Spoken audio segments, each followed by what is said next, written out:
I would begin this evening by saying to each of you that I appreciate your presence here this evening. I know that during the week, normally our schedules probably include something that we are scheduled to do in the evenings, and I know that those are often important things. But I would say to you that what you are doing here this evening in our worship together and in our encouraging of one another, in our study of God's Word, that there is nothing else we could do that is more valuable than what we're doing this evening. And I appreciate your presence here. If you're visiting with this congregation, you are especially appreciated, and certainly we want to encourage you to come back as you have opportunity for these studies through Wednesday and certainly with the regular meeting times of the congregation here. You've been very kind to me over the last several days as we studied about Islam, and then as we've begun our series of studies about the joy of a Christian. My purpose in coming was to study God's Word with you and to encourage you, and you have encouraged me by the kind things that you've said and your good attention each evening, and I want you to know I appreciate that very much. I think when you start talking about evangelism and the responsibility to do personal evangelism, that strikes fear in the hearts of a lot of people. They're not sure really where to start. Personal evangelism? You want me to do personal evangelism? Well, I don't even teach a Bible class on a regular basis. There are few things that probably evoke more fear in the lives of some Christians anyway than that phrase, personal evangelism. Even the thought of talking to other people about their religion in this PC society that we live in, I think brings often apprehension to people. As we look or think about talking to somebody about their religious views and convictions, we begin to ask questions sometimes. How are they going to respond to this? Will they kind of keep me at arm's length, or will they get upset with me? Will they become angry if I imply that we need to study the Bible together, that maybe their soul is in danger? How will they respond to my attempts to try to talk to them about the gospel? We're going to talk about personal evangelism, or evangelism in general, this evening. We'll do it a little bit differently. We want to remember, however, that this week we're talking about joy, the joy of a Christian, the joy that really ought to characterize our lives in general as disciples of Christ. I'm not talking about the transient joy or pleasure that comes from some of the things that you can enjoy in this life. If you suddenly get a phone call and someone says, "We have found a mistake in our bank ledger, and as it turns out, you don't owe any more on your mortgage." Now that'll bring joy to your heart. Would mine. I wait for that phone call every day. Hasn't come yet. Or if someone calls you and says, as they say on the Monopoly board, bank error in your favor, and you suddenly have $500,000 when you thought you only had $500, that'll bring some temporary satisfaction to your life. You're going to get on Amazon and maybe order some things.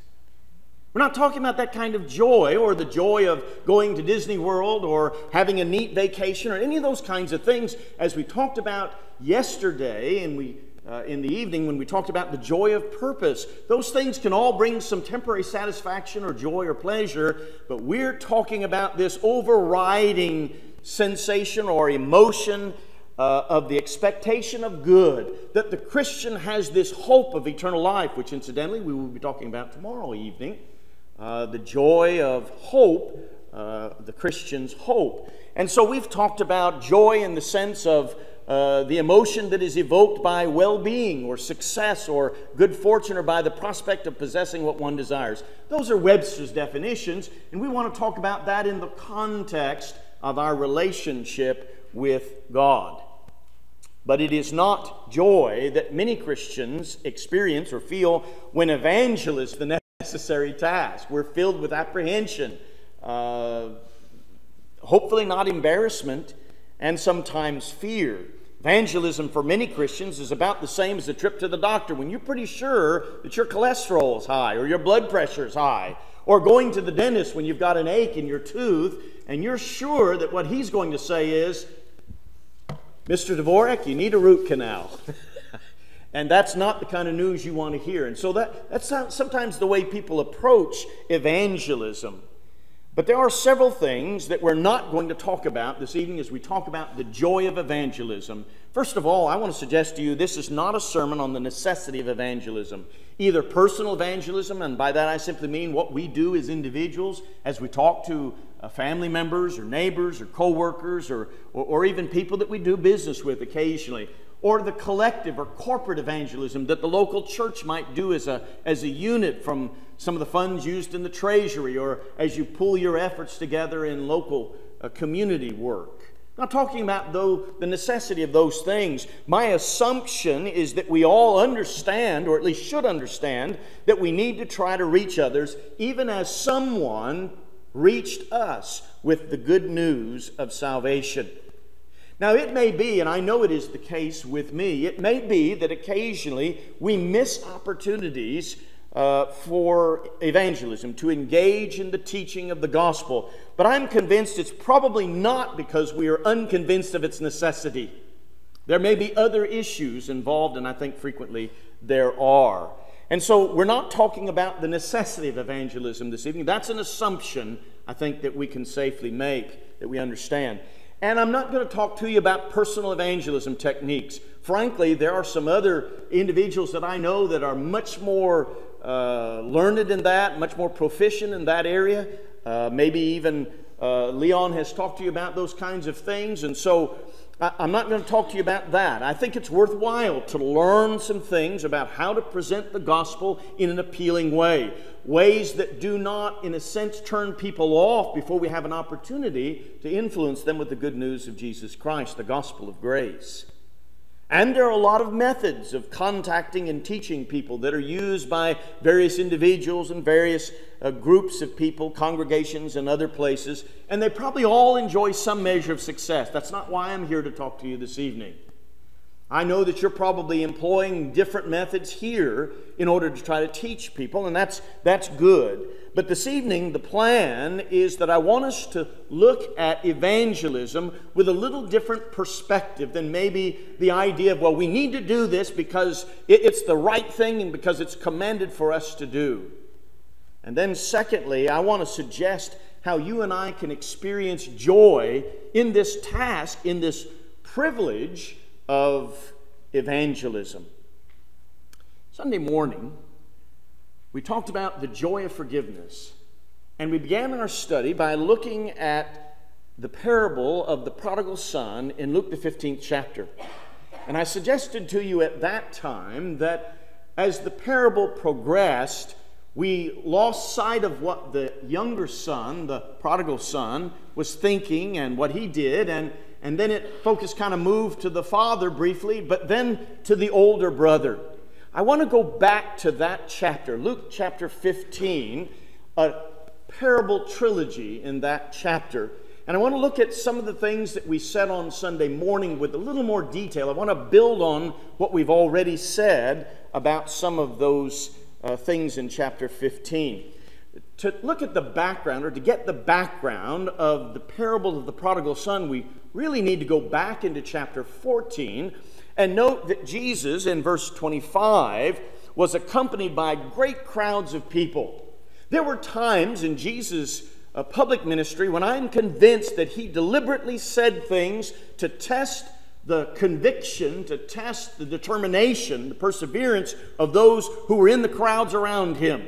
Jesus was not as interested in how many as he was the quality of disciples. And so like in John 6, where he says some things that the people said, well, now these are hard things to understand, hard things to accept.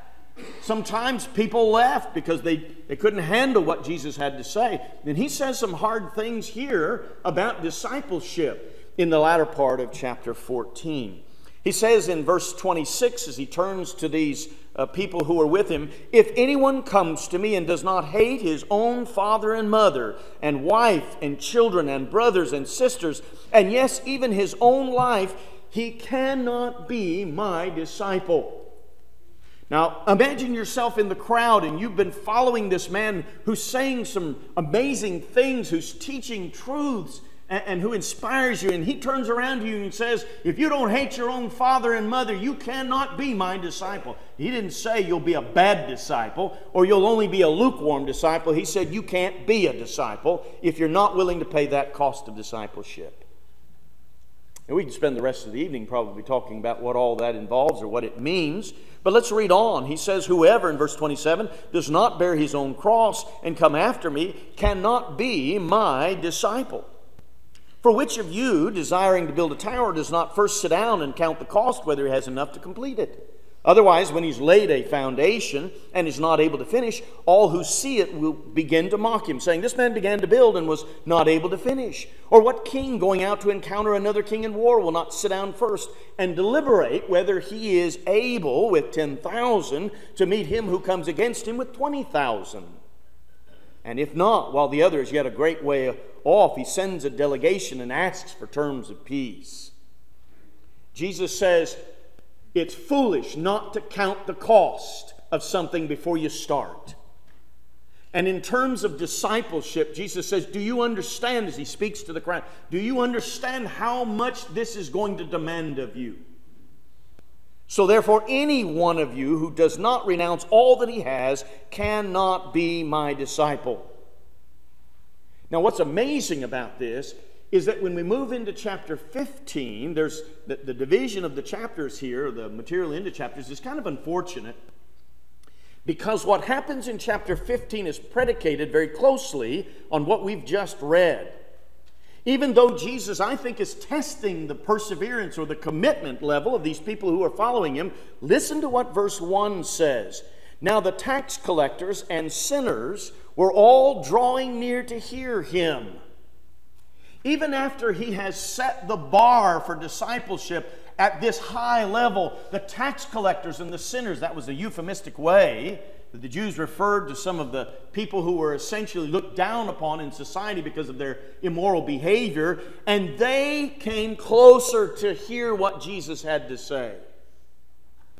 Impressed with their motivation, impressed with their interest, their zeal to hear things that they saw to be important. But not everybody was happy about that. As we continue reading in chapter 15 and in verse 2, it says, and the Pharisees and the scribes grumbled, saying, this man receives sinners and eats with them.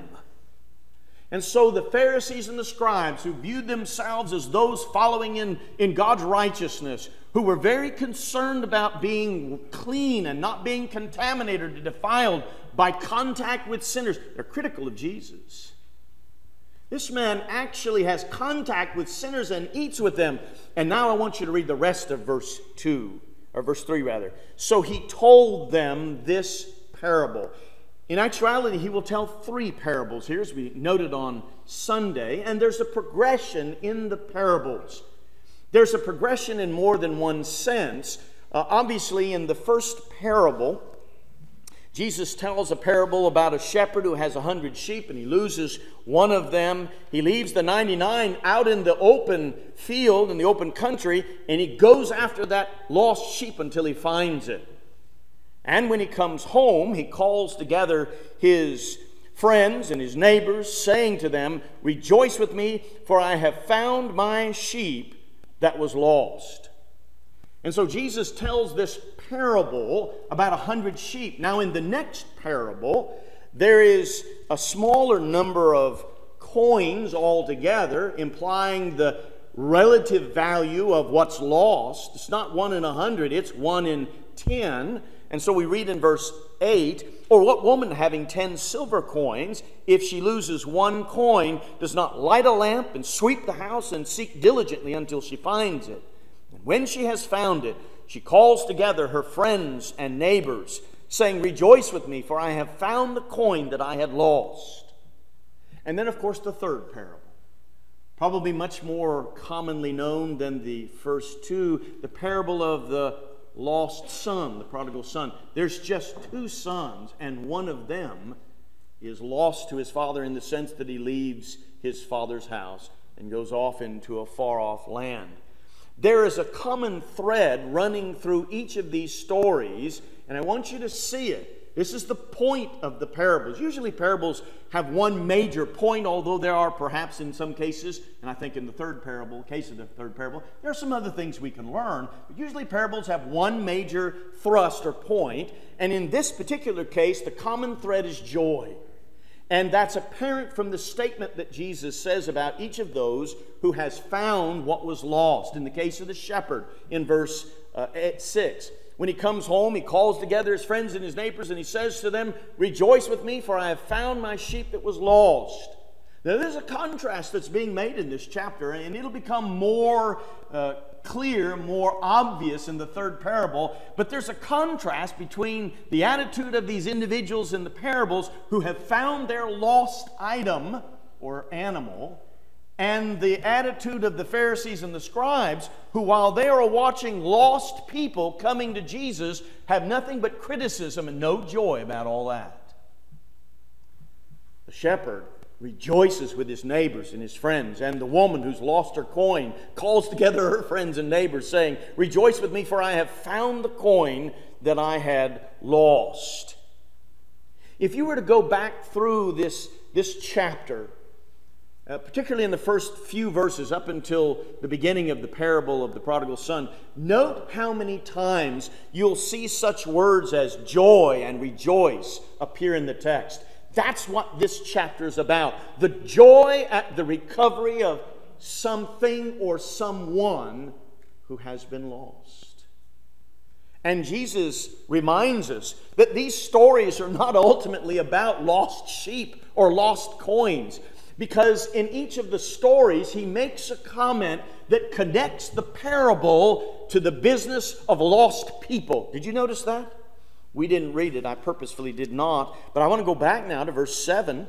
Jesus comments on the first parable. He says, "Just so I tell you, there will be more joy in heaven over one sinner who repents than over 99 righteous persons who need no repentance." I always appreciate it when the interpretation of the parable is right there next to the parable. It makes it easier for me as a preacher and as a Bible student. And Jesus says, I'm not talking about sheep. I'm talking about sinners. Talking about lost people. And he says the same thing with reference to the second parable as well. Did you notice that? In verse 10, he says, "Just so I tell you, there is joy before the angels of God over one sinner who repents." Have you really thought about that? Heaven must be a place of rejoicing. Maybe constant rejoicing.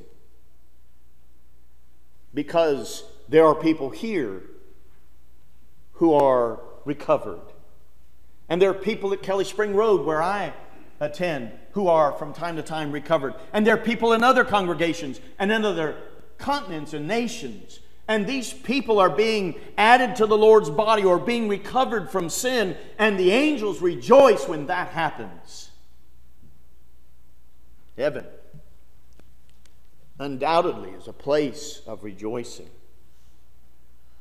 Well, despite the apparent progression in the stories, the third parable really has pretty much the same purpose as the first two. But I want to talk a little bit more about this third parable. I ask the patience of those of you who were here Sunday morning. Some of this is a little bit of review, but to set the scene for our discussion this evening, I think it's good for us to talk about it again. In the third parable, we call it the parable of the prodigal son, but that's not something that Jesus said. He didn't call it that. That's probably the heading in your Bible, just like it's the heading in my Bible, the parable of the prodigal son. But you know, this parable of the prodigal son is not really about the prodigal son as much as it is about the older brother. Remember in verse 3? And so he told to them, Pharisees and scribes, the criticizers, those who found no joy in sinners who wanted to hear the gospel, he tells these parables to them. And frankly, you and I understand that they are represented by the older brother in this parable. It's the older brother who, when the prodigal son returns, is critical of his father and angry because the son has come back. No, the focus is not really on the prodigal son. Just like in the parable of the sower, the focus is not so much on the sower as it is on the soils. And so here in this parable, we're looking at that older brother who is angry and will not come in from the field to rejoice with his father and the others of the household who are so happy that the prodigal son has returned home. Now, I think there are some other truths that are suggested by some of the details of this story, and I'm not suggesting that we ought to ignore them, but the purpose of this parable, the parable of the prodigal son, is to emphasize the joy of the recovered person, at the recovered person. This story, this parable, is not about evangelism. There's nothing in that parable that says that the father sent somebody into the far-off country to go talk to the younger son and to try to convince him to come back. You know the story well enough to know that the younger son eventually wastes all of his inheritance that had been given early to him by his father, and now he finds himself in need, and he's feeding the pigs and wanting to eat what they're eating. Have you ever fed pigs and saw the way they eat? Can you imagine wanting to eat what they eat? Pigs will eat anything. They'll eat rotten food. They'll eat, well, enough of that. But he wanted to eat what he was feeding them. And no man gave to him, the text says. And he comes to himself, verse 17, and he decides that he's going to go back to his father. But this story is not about evangelism.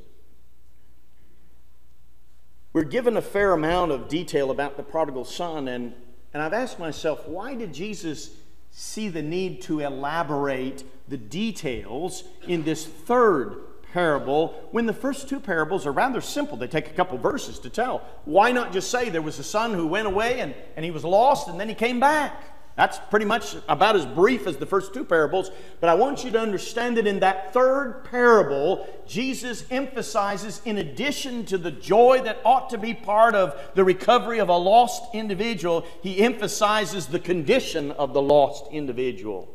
This is a boy lost to his father, lost to his home. He is at the point of having to get down with the hogs and feed them and touch those animals that were unclean and wanting to eat what they had. He was in want. And Jesus emphasizes that condition so that by contrast we can feel the joy of when that individual comes home, he is recovered to his father. These stories convey some important points about the relationship between joy and evangelism, I think, though.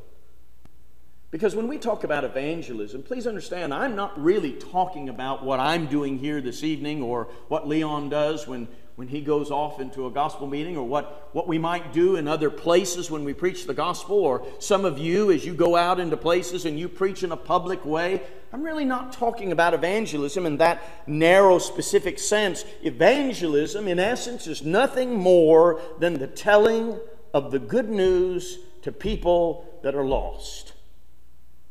And you can do that. Any of us who are responsible individuals can do that. We can tell people at least what we did to become Christians, how we were recovered from our lost state. But I must tell you, we really need to appreciate the situation of the lost sinner in order to be motivated to teach him or her. And that is why I think Jesus told us more about the prodigal son than he did in the other parables. He wanted people to understand the situation of the one who was lost so that they could understand the joy when that person is recovered. And so I want to begin this evening by suggesting to you that if we will have joy in this task of evangelism, then we first need to be absolutely and totally convinced that those who do not know God and who do not obey the gospel and yet are responsible before God to obey His will, they are going to be lost for eternity. No hope. In a place of punishment that the Lord prepared for the devil and his angels, but which will accommodate others as well. We need to stop seeing people as just living in the world and being around us, and we know them, and they're living their life much like we're living our life in daily activities. They are the walking dead, and I'm not talking about zombies here. They're the walking spiritual dead, and our world is filled with them. We are the minority. We're the few people among the few people who are alive spiritually. And we're surrounded by people who are in danger of entering eternity undone, lost, in danger. I want to step away from Luke 15 for a few minutes, and instead I want to go to the epistles of Paul. And in Paul's epistles, as you are well aware, he frequently offered prayers concerning or on behalf of those to whom he was writing, those whom he had visited or taught, or in some cases converted. And one of the epistles in the New Testament, this just seems to be filled with Paul's joy at the conversion of others, of his readers, is the epistle to the Philippians. And we could spend the rest of the evening talking about various passages in Philippians that talk about joy or rejoicing. I want to focus just on two, one in the beginning and one toward the end of that book. The first one is in Philippians 1, verses 3 and 4. Paul says, "I thank my God in all my remembrance of you, always in every prayer of mine for you all, making my prayer with joy." And then in the fourth chapter, I'm going to look at verse 1 and then also verse 4. All of these quotations, as are noted in the screen, are from the English Standard Version. In verse 1 he says, "I therefore, my brothers, whom I love and long for, my joy and my crown, stand firm thus in the Lord, my beloved."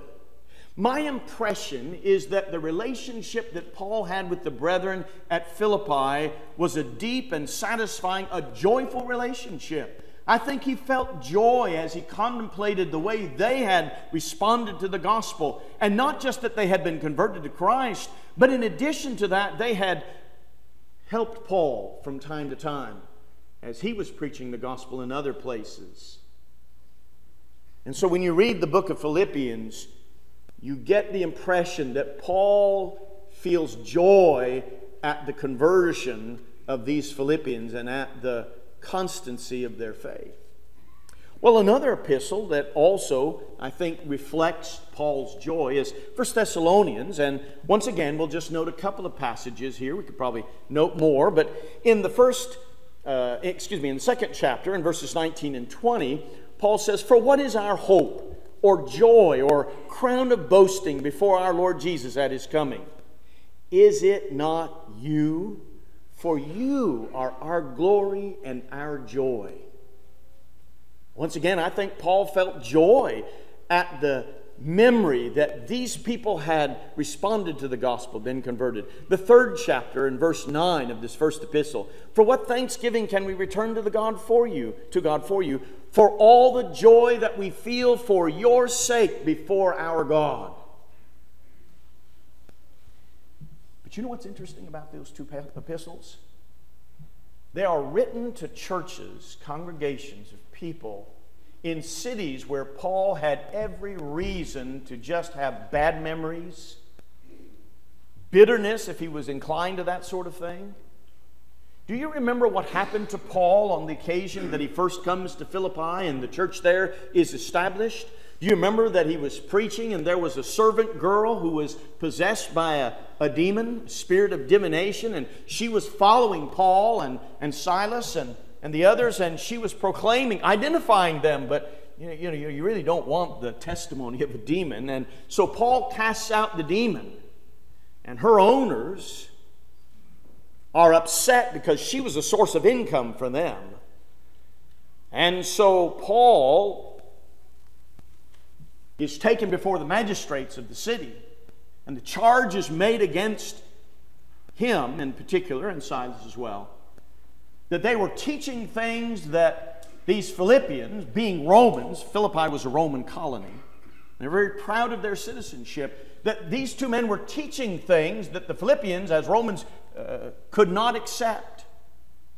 And the magistrates and the crowd that had gathered and brought Paul to these government officials tore their clothes off and beat them with many blows. The Jews were required by the law of Moses to stop any kind of corporal punishment like that at 40 stripes. And so they would stop at 39, lest somebody had miscounted, not break the law. Gentiles were under no such obligation. And so these Gentile magistrates could beat Paul and Silas as long as they wanted to. And when they were done beating them, they put them in the prison in the inner jail, and their feet in stocks. And you recall the passage that begins the account of the conversion of the jailer, that Paul and Silas are singing praises to God at midnight in the midst of their wounds, their aches and their pains, and yet they are joyful. And you know the story, of course, of the conversion of the jailer. But Philippi was a place that, at least in some respects, could bring back bad memories for Paul. He probably had scars as a result of his experience at Philippi. And Thessalonica was not exactly a vacation spot for Paul either. You may recall that he began teaching there, and the Jews got jealous when they saw the attention that Paul was getting. And so they stirred up a mob, and Paul was able to avoid that mob, but then the brethren had to send Paul away, whisked by night off to Berea by himself. Thessalonica was another place there in Acts 17, the first 10 verses, in which Paul could look back at what had happened there, and he could have thought, well, this wasn't a good situation. I barely escaped repeating what had happened at Philippi in chapter 16. But when Paul wrote Philippians and when he wrote 1 Thessalonians, he thought about the conversion and the faith of those people, their faithfulness, and it brought joy to him. The joy of evangelism, joy at the conversion of others. Someone says, well, you know, sometimes conversion, or I should say evangelism, is difficult, and I agree with you. I've had some situations where the experience was not pleasant. People sometimes resent being spoken to about their religion. There's something about religion and politics that sometimes people just don't want to talk about. They don't want to argue about things like that. As important as their spiritual condition is, they just don't want to talk about it. And sometimes you just have to shake the dust off your feet and go on to the next prospect. It's not always a pleasant or an easy experience, but I want you to remember a principle that Jesus revealed in John the 16th chapter in verse 21. He said, when a woman is giving birth, she has sorrow because her hour has come. But when she has delivered the baby, she no longer remembers the anguish for joy that a human being has been born into the world. I've seen that. You have too. You know that when a woman is in labor, she's in pain and it's a difficult process. But when the baby is born and that baby is placed in her bosom and she's holding this new life, it's all worth it. The labor is not forgotten, but it has dimmed in its vividness because now something joyful has occurred. And I will tell you that for every person who does not respond to the gospel by being converted, doesn't accept the truth, if you manage to teach somebody who receives, accepts the gospel, and is converted and remains faithful to the Lord, the joy there will make up for all of the other things, all of the other cases when that did not happen. You know how you feel when you have the opportunity to help somebody who really needs your assistance? It may be an emergency situation. Maybe one of those roadside things where here's a woman with small children and she's stranded on the side of the road. She's got a flat tire or her car has broken down and nobody's stopping to help, and you pull over. And she's so glad that you're willing to help because she didn't know what she was going to do. She can't leave her children, can't leave her car, didn't know who might stop, and you're the good Samaritan who comes along and helps her. And the feeling that you have when you do something good like that, I think approximates joy. Or maybe it's just helping somebody who needs your help, not necessarily in an emergency situation, but here's somebody who's sick and you bring food and they are just so grateful because they were wondering if people were going to remember them or help them, and they didn't know how they were going to get around and do things. And there you are, and you're in the right time and with the right kind of help. There's room in the kingdom. Appreciate the songs that Thomas selected this evening. You know that feeling? I think the Scriptures speak of that kind of joy when we help somebody to come to Christ. Now, the second song that we sang, "The Battle Belongs to the Lord," emphasizes the point that the power is not in us. We put too much emphasis on fancy plans and schemes and organization for evangelism. The power's in the message. Paul wrote that in Romans 1:16.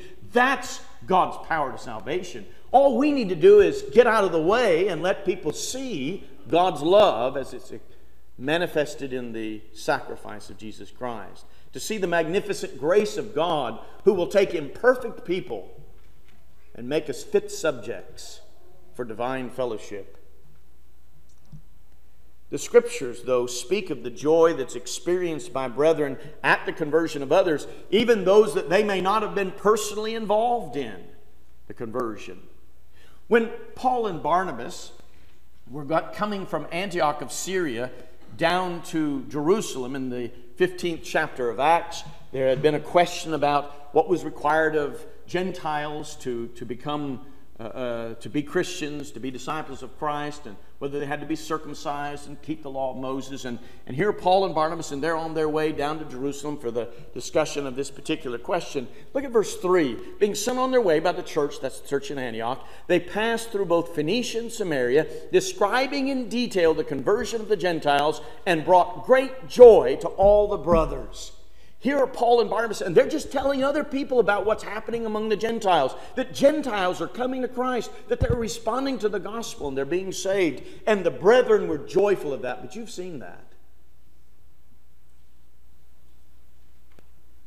Think of somebody that you know who has become a Christian. And you were there when they were baptized, when they made their confession of faith and then immersed in water for the remission of their sins. And tears come to our eyes.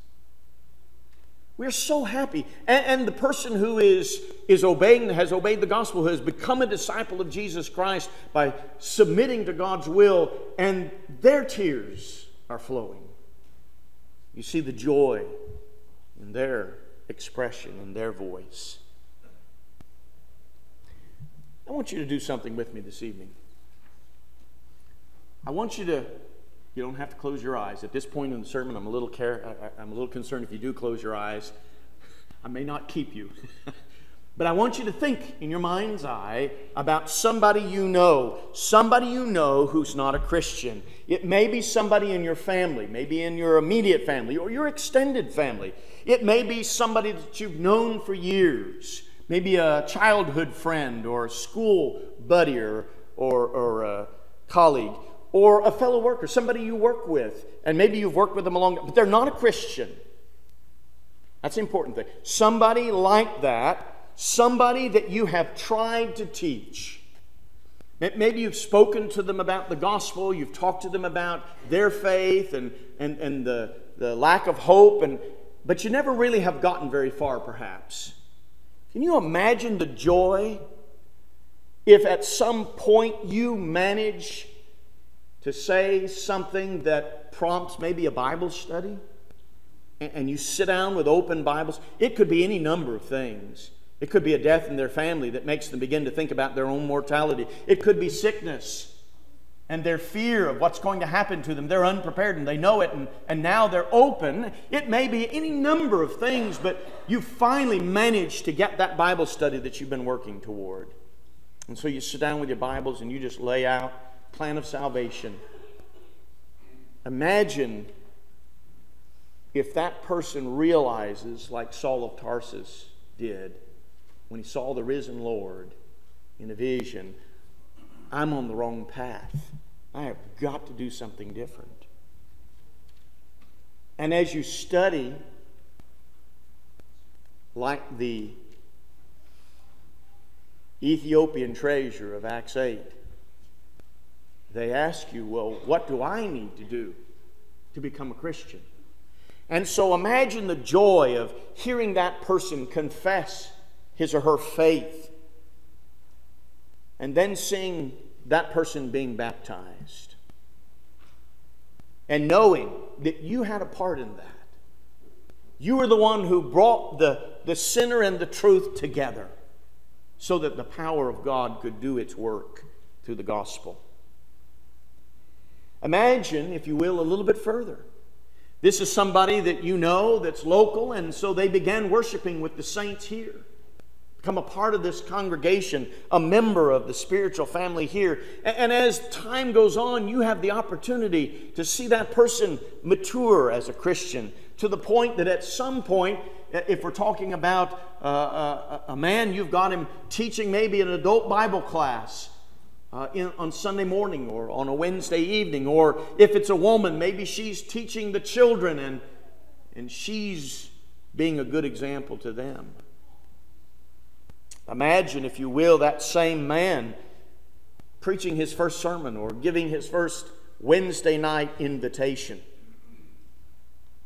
Imagine the joy of maybe at some point years down the road watching this man who has matured and has manifested this servant attitude, watch him being appointed in the local congregation as a deacon.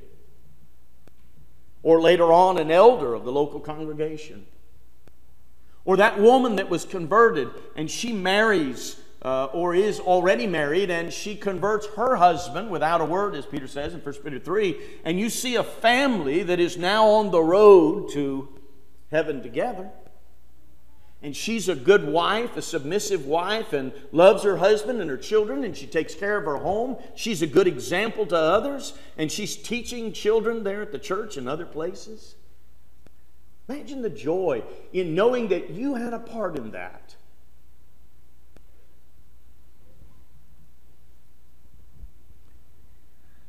Now imagine, if you will, the final judgment. Jesus described a scene in which the Lord is sitting on His throne and the sheep and the goats have been separated. Everybody stands before God and we all have to give an account. We are held responsible for the things done in the body, whether good or evil, as Paul says in 2 Corinthians 5:10.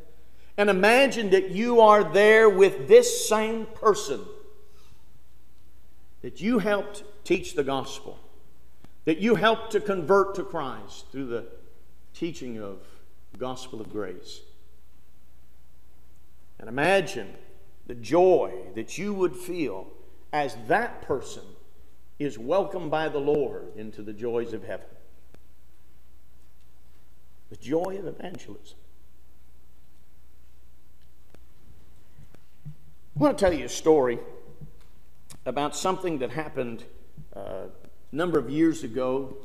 Debbie and I were living in the Cincinnati area. And we had just moved to work with a congregation there.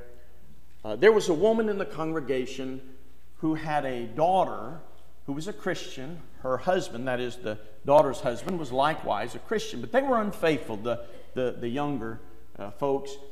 And the mother asked me if I would go and visit this couple. I'd never met them, hadn't been there very long, didn't know the mother very well either. And so Debbie and I got together and we went out to visit this young couple. We got to their house. They lived in a trailer court there, and we knocked on the door and introduced ourselves, made the connection between us and this woman's mother. It was the woman, the younger woman, who was there with her two children. They had two children, young children at that time. And she let us in the house, and we started talking with her and encouraging her to get her life right, to become faithful, and to for the sake of her and her husband, and also for their children. They had two young children, need to be taught the truth, need to be taught about the Bible. While we're there, we're seated and we're talking, and we've been talking for a few minutes. In comes the husband. big guy, built, beard. He just kind of looked intimidating. I wasn't the massive specimen that I am now. I was kind of a runny fella. Some of you are thinking, well, not much change. But and he didn't look happy to see us there. The trailer was small, and so as he came in, he kind of had to push by me, and I really at the time wondered if he didn't want to smack me. He looked unhappy to see us there. And so we talked for just a few minutes more. He had sat down in one of the chairs there in the trailer. He never said a word, not a word. We were talking with the wife. And so we kind of, sensing the tension of the situation, we kind of tied things up and we made our way out the door and we got into our car, and as we're driving away, I remember to this day saying to Debbie, boy, I'm not sure that turned out very well. I said, he wasn't happy to see us there. I think he was anxious for us to leave. Well, we went on our way. I don't remember if it was the next Sunday or within the next month, but he and his wife and his 2 kids showed up at services. Turns out that he and his wife had already been talking about the fact that because they were now parents and they had these 2 small children, they were both Christians but unfaithful Christians, and they realized that they weren't really doing what good parents would do. They weren't safe themselves, and so they had already talked about the fact we need to get right. We need to get back to worshiping God and being faithful. And from that point on, they never looked back.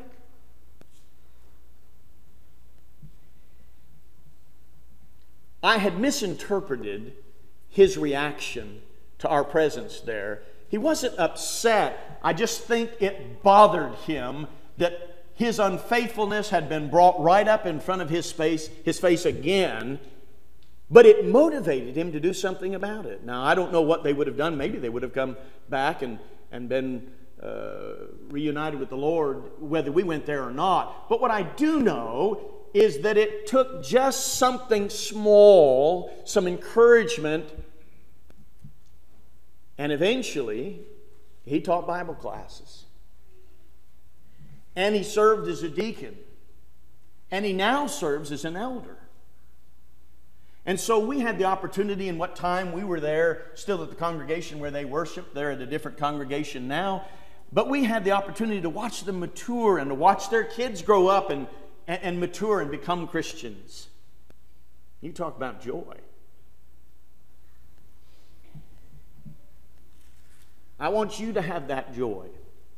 I want you to experience the joy of evangelism.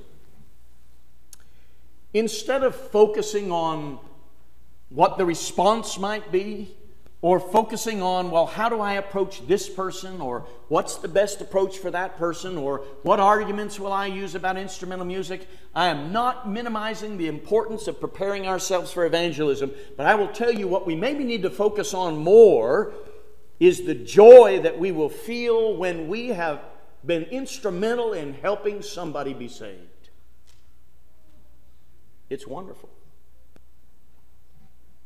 Will you be able to rejoice at the final judgment while you stand shoulder to shoulder with someone that you helped become a Christian?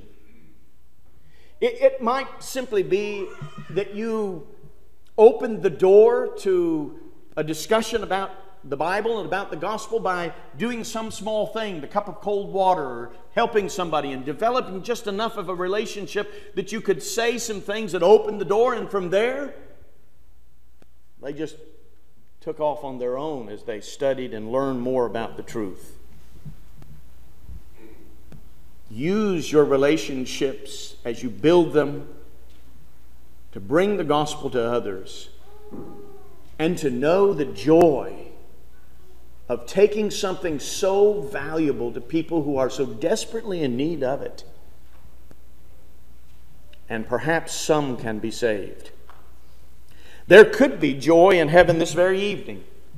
Jesus said that there's rejoicing in heaven. The angels rejoice when a sinner repents, when a sinner is recovered. And it may be that tonight the rejoicing will be for you. Maybe you've never become a Christian. You've never followed the Lord's plan. You've never asked, what hinders me from being baptized? If you believe with all your heart, Philip told the eunuch, you may. And the eunuch confessed his faith in Jesus as the Christ, the Son of God, and he was baptized, and he went on his way rejoicing, and so can you this evening. If you need to obey the gospel, we certainly want to encourage you to do that.